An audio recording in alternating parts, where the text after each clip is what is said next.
আসসালামু আলাইকুম এভরিওয়ান। অবহেলা গল্পের দ্বিতীয় পার্ট। আর তোমরা দেখতেছি আমাকে আর আগের মতো সাপোর্ট করতেছো না, জানি না কেন বা কি কারণে। আর তোমরা অনেকেই কমেন্ট করতেছো যে তোমার প্রতি অনুভূতি গল্পের সিজন 2 আনতে। তো তোমাদের জন্য চেষ্টা করব তোমার প্রতি অনুভূতি গল্পের সিজন 2 আনার। তো চলো বেশি কথা না কইয়া গল্প শুরু করা যাক। কারণ সাদিয়ার হাতে ছিল চায়ের কাপ। অনেকের জন্য সকাল সকাল চা বানিয়ে এনেছে। অনেক কখনো বাড়িতে চা খায়নি। হ্যাঁ, বন্ধুদের সাথে বাইরে খেয়েছে। তবে আজ সাদিয়ার এমন পরিবর্তন অনেকের হজম হচ্ছে না। অনেক বেশ তিক্তভাবে সাদিয়ার দিকে তাকিয়ে থাকে। সাদিয়া বলল, ভাইয়া রুমে আসতে পারি? অনেক সাদিয়ার মুখ থেকে ভাইয়া ডাক শুনে এক প্রকার ধাক্কা খায়। সাদিয়া তাকে ভাইয়া ডাকছে, এটা কি আদৌ সম্ভব? অনেক সাদিয়াকে রুমে আসতে বলে। সাদিয়া অনেকের খাটের উপর বসে চায়ের কাপটা অনেকের হাতে দিয়ে বলে, আমি চিন্তা করে দেখেছি, আজ পর্যন্ত আমি যা কিছু করেছি তোমার সাথে সবকিছু অন্যায় করেছি। আমি আমার ভুলটা বুঝতে পেরেছি, আমাকে ক্ষমা করে দাও ভাইয়া। অনেক সাদিয়ার এমন পরিবর্তন দেখে অনেক খুশি প্লাস অবাক হয়। তবে আপাতত এত কিছু ভেবে কাজ নেই।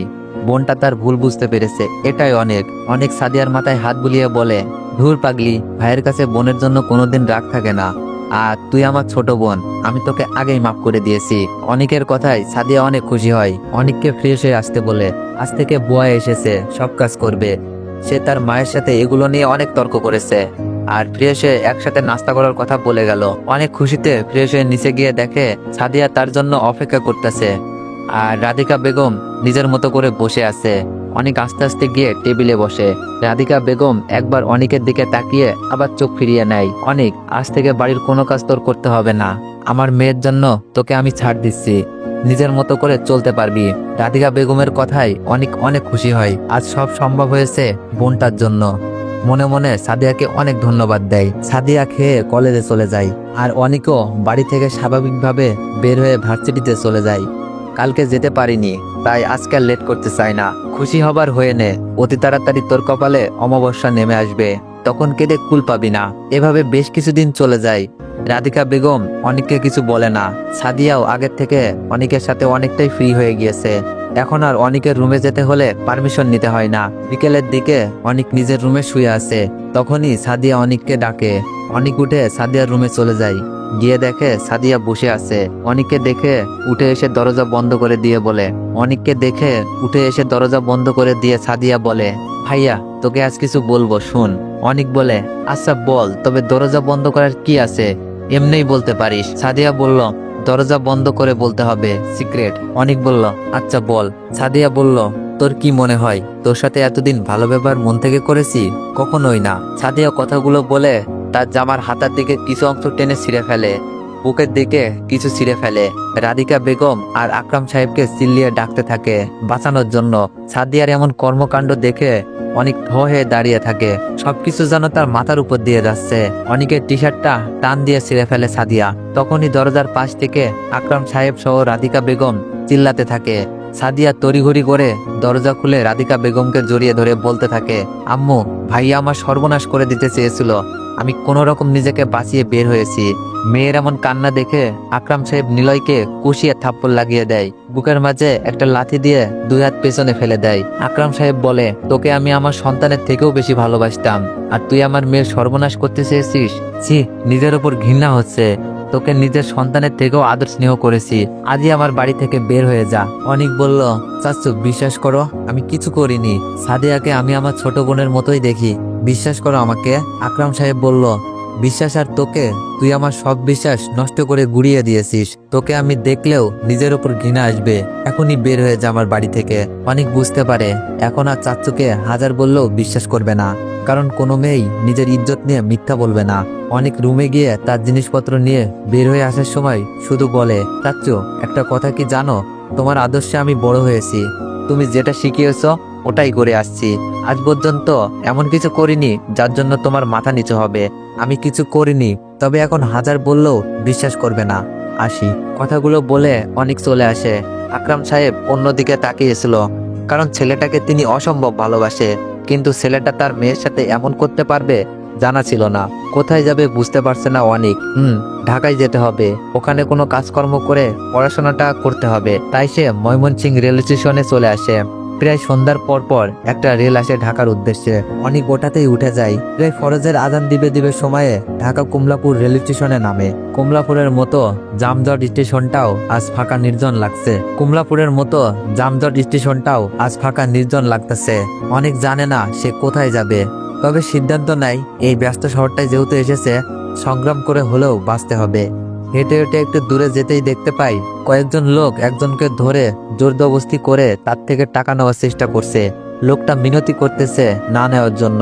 অনেক তাদের সামনে গিয়ে বলে, কি ভাই, লোকটার সাথে এমন করতেছেন কেন, ওনাকে ছেড়ে দেন। তাদের মাঝ থেকে একজন বলে ওঠে, তোর এখানে কাজ কি, ভাগ এখান থেকে, না হলে তোর কপালে শনি আছে। অনেক বলে, কার কপালে শনি আছে এখনই বুঝতে পারবি। কথাগুলো বলেই অনেক একজনকে কিক মারে, ছেলেটা ছিটকে গিয়ে দূরে পড়ে। এভাবে একে একে তিনজনকে ইচ্ছা মতো কেলানি দেয়। ছেলেগুলো পালিয়ে যায়। লোকটা বলল, কে তুমি বাবা, আজ আমার অনেক বড় উপকার করলে। তা তুমি কোথায় যাচ্ছ? মনে হচ্ছে স্টেশন থেকে আসছো। অনেক বলল, জি চাচা, আমি ময়মনসিং থেকে এসেছি। আপাতত থাকার মতো কোনো কিছুই নেই, যেখানে পাবো শুয়ে পড়বো। লোকটা বলল, কেন, তোমার ফ্যামিলির মানুষ কোথায় বাবা? অনেক বলল, আমি এতিম চাচা, আব্বু আম্মু মারা গেছে, আমার কেউ নেই। লোকটা বলল, এভাবে বলে না, যার কেউ নেই তার আল্লাহ আছে। আচ্ছা চলো, তুমি আমার সাথে আমার বাড়িতে যাবে। আগে আমার মেয়েকে আনি, সেই ওই ট্রেন দিয়ে আসার কথা, তাকে নেয়ার জন্য এসেছিলাম, কিন্তু রাস্তায় এই বকাটে ছিনতাইকারীরা ধরলো। অনেক আর দ্বিমত করে না, কারণ থাকার মতো তার কোনো কিছুই নেই। আপাতত ওনার সাথে গেলেই হয়। অনেক লোকটার সাথে আবার স্টেশনের দিকে যায়। সেখানে যাওয়ার পর একজনকে দেখে অনেক, লোকটার পিছনে পালাই ভয়ে। সামনে একজন মেয়ে দাঁড়িয়েছিল। মেয়েটির চোখগুলো টানা টানা, দেখতে অসম্ভব সুন্দর। অনেক মেয়েটিকে দেখে লোকটির পেছনে লুকিয়ে যাওয়ার কারণ হলো, যখন অনেক ট্রেনে ওঠে তখন মেয়েটিকে দেখেই থমকে যায়, কারণ মেয়েটি ট্রেনের টিটির সাথে ঝামেলা করছিল। যখন মেয়েটি ঝগড়া করছিল তখন বারবার মেয়েটির অবাধ্য চুলগুলো মুখের সামনে আছড়ে পড়ছিল। ঝগড়া করার ফাঁকে ফাঁকে মেয়েটির চুলগুলো পিছনে গুজে দিচ্ছিল। অনেক ভালো করেই মেয়েটিকে দেখে। ঝগড়া করার কারণে নাকটা অসম্ভব লাল হয়ে আছে। বলতে পারা যায় অনেক প্রথম দেখাতেই ফিদা হয়ে যায়। দুধে আলতা গায়ের রং। একটু পর মেয়েটি ফুলতে ফুলতে নিজের সিটে গিয়ে বসে। অনেক মেয়েটিকে দেখার জন্য তার সামনের সিটে গিয়ে খালি জায়গায় গিয়ে বসে। এভাবে কিছুক্ষণ যাওয়ার পর মেয়েটি ওয়াশরুমে যাওয়ার জন্য উঠে ওয়াশরুমে চলে যায়। অনেক খেয়াল করলো মেয়েটির সাইড ব্যাগ থেকে 100 টাকার 3টা নোট পড়ে যায়। অনেক তড়িঘড়ি করে টাকাগুলো হাতে নেয়। মেয়েটিকে দিয়ে যদি একটু কথা বলা যায়। অনেকের ভাবনার মাঝেই মেয়েটি ওয়াশরুম থেকে বের হয়ে নিজের সিটে এসে বসে। তখনই অনেক বলল, হ্যালো মিস, আপনার ব্যাগ থেকে এই টাকাগুলো পড়েছে। অনেকের দিকে একবার আরেকবার টাকাগুলোর দিকে তাকিয়ে মেয়েটি তার সাইড ব্যাগ চেক করে দেখে টাকা নেই। সাথে সাথে মেয়েটা অনেকের হাত থেকে টাকাগুলো গুনে অনেককে প্রশ্ন করে, এই 100 টাকা কম কেন, বের করেন আমার 100 টাকা, না হলে আজকে আপনার অবস্থার 12টা বাজাবো। এভাবে মিল দিয়ে আমার কাছ থেকে টাকা নেওয়ার ধান্দা বের করেন, দিন আমার বাকি 100 টাকা। অনেক মেয়েটার এমন কথাই হয়ে যায়, কারণ একে তো উপকার করলো, তার উপর তাকেই ফাঁসিয়ে দিচ্ছে। অনেক বলল, কি যাতা বলছেন মিস, আমি তো আপনার টাকাগুলো দিয়ে আপনাকে সাহায্য করেছি, এখন আবার আমাকেই ফাঁসিয়ে দিচ্ছেন। কোথায় ধন্যবাদ দিবেন তা না। মেয়েটা বলল, ধন্যবাদ দিতে আমার বইয়েই গেছে, দেখুন আপনাদের মতো চোরদের আমার ভালো করেই চেনা আছে। টাকা দিবেন নাকি আমি মানুষ ডাকবো বলুন। অনেক বুঝতে পারে এখন যত কথা না বলবে ততই নিজের ভালো। পকেটে হাত দিয়ে দেখে তার কাছেও 100 টাকার একটা নোট আছে। সেটা মেয়েটাকে দিয়ে দেয়। মেয়েটা টাকা নিয়ে ভালো করে দেখে বলে, আমাকে কি আপনার আবুলের বউ মনে হয়? আমার নতুন টাকার নোট, আমার নতুন টাকার নোটটাই আমার লাগবে। এটা আমার টাকা না, আমার টাকা আমাকে দিন। অনেক বলল, আল্লাহ, এ কোন ঝামেলায় পড়লাম। দেখুন মিস, আমি আপনার টাকা নিইনি, তারপরও আপনি যখন বলতেছেন টাকা আমি নিয়েছি, তাই আমার কাছ থেকেই টাকা দিয়েছি, যাতে আপনার অপবাদ থেকে মুক্তি পাই। মেয়েটা বলল, তা বললে হবে না, আমার টাকা আমাকে দিতেই হবে। এগুলো কথা বললে লাভ হবে না, দিন বলছি। অনেক এখন যেন কান্না করে দিবে।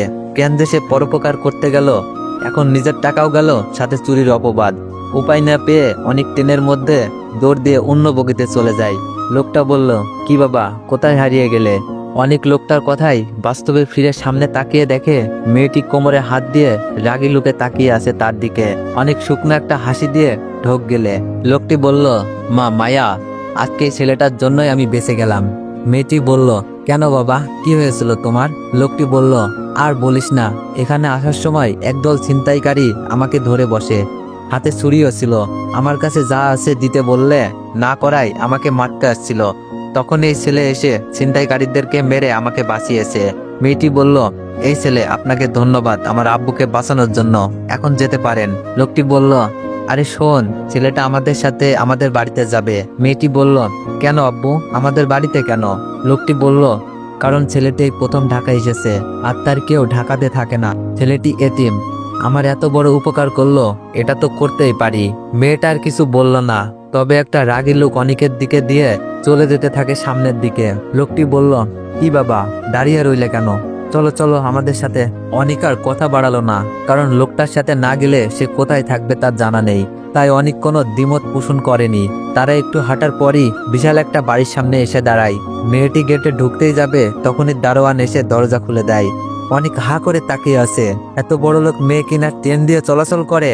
অনিকের মনে হাজার চিন্তার বাস। তখন লোকটি অনিকের সামনে এসে বলে, বাবা দাঁড়িয়ে কেন, চলো ভিতরে চলো। অনিক বলল, এত বড় বাড়ি আপনাদের আঙ্কেল? আঙ্কেল বলল, হ্যাঁ বাবা, আমার বাড়ি এটা। কেন, পছন্দ হয়নি? অনিক বলল, কি বলেন আঙ্কেল, পছন্দ হবে না কেন? তবে আপনারা এত বড় লোক, তাহলে এত সাদাসিধা ভাবে কিভাবে থাকেন? না মানে আপনার মেয়ে ট্রেন দিয়ে আসলো আর আপনি গাড়ি না নিয়ে একা একা রেল স্টেশনে গেলেন মেয়েকে পিক আপ করতে? আঙ্কেল বলল, বুঝতে পেরেছি বাবা, তোমার মনে অনেক প্রশ্ন ঘুরপাক খাচ্ছে। তাহলে শোনো, আমার নাম আনাব চৌধুরী। চৌধুরী গ্রুপ অফ ইন্ডাস্ট্রিজের চেয়ারম্যান আমরা সবাই সাদাসিধা ভাবে চলাফেরা করতে পছন্দ করি, এই আর কি। আচ্ছা চলো ভিতরে চলো, বাকি কথা না হয় ভিতরেই হবে। অনিক আর কথা বাড়ায় না, আনাব চৌধুরীর সাথে যেতে থাকে। দরজার সামনে যেতেই একজন মহিলা এসে বলে, কি গো মায়া, এমন ভাবে রেগে আছো কেন? আর তোমার সাথে ছেলেটাই বা কে? বলছি সব।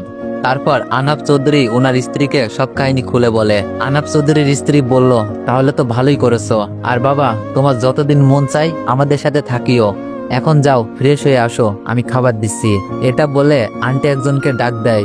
সাথে সাথে একজন মেয়ে এসে হাজির, সম্ভবত এখানে কাজ করে। আন্টি বলে, আরে বাবা, দেখলে আমি কেমন? তোমার নামটাই তো জিজ্ঞেস করতে ভুলে গিয়েছি। আমি বললাম, জি আন্টি, আমার নাম অনিক মাহমুদ। আন্টি বলল, রহিমা, যাও অনিককে নিয়ে গেস্ট রুমটা দেখিয়ে দিয়ে আয়। আর বাবা, যাও ফ্রেশ হও গিয়ে। আমি নিচের দিকে তাকিয়ে শুধু হা মাথা নাড়ালাম, কারণ মানুষগুলো সত্যি অনেক নরম মনের মানুষ। এত বড় লোক হওয়ার পরেও কোনো হিংসে নেই, ওনাদের মেয়ে মায়ারও নেই, তবে অসম্ভব রকম রাগী।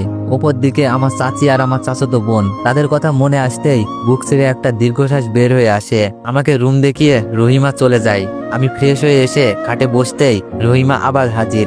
ভাইজান, আপনারে খালাম্মা ডাকে খাওয়ার জন্য। আসলে বাসা থেকে আসা পর্যন্ত কিছুই খাইনি, খোদাই পেট ছুঁচু করছে, তাই ওনাকে বললাম আমি আসতেছি। রহিমা চলে যায়। আমি নিচে গিয়ে থমকে যাই, কারণ নিচে।